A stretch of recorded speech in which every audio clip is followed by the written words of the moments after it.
This is Alysza Eddy with Bolt Media, and I'm reporting on 504s and IEPs at Dow High. So the difference between a 504 and an IEP: 504 is a general education plan, and an IEP is a special education plan. So in order to get an IEP, there has to be a request. We have to hold what's called a READ meeting to discuss how we can help our student be successful at school.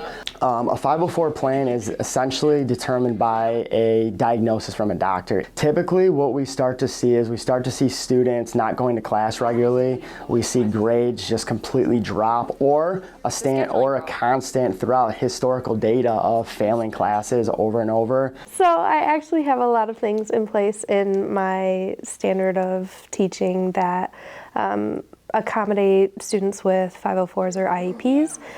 Things like supplying classroom notes and kind of chunking assignments, just organizing them better, making them shortened.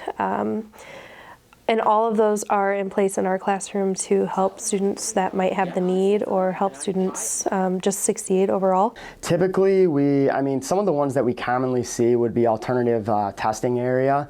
We use that to limit distraction, increase focus with our students. It could be extended time on assignments. It could be extended time on exams. It can be preferential seating. It's really whatever is beneficial to that student to make them successful. Yes, I have a 504. It gives me extra time on assignments and tests, which is super helpful because for most people, they can just sit down and get an assignment done, but for me, I have to fidget with something, stare at something, and it's difficult for me to focus on one thing at a time. A lot of times I get to kind of see students opening up more to me and feeling more confident in their abilities in the classroom, which is really rewarding for me as a teacher.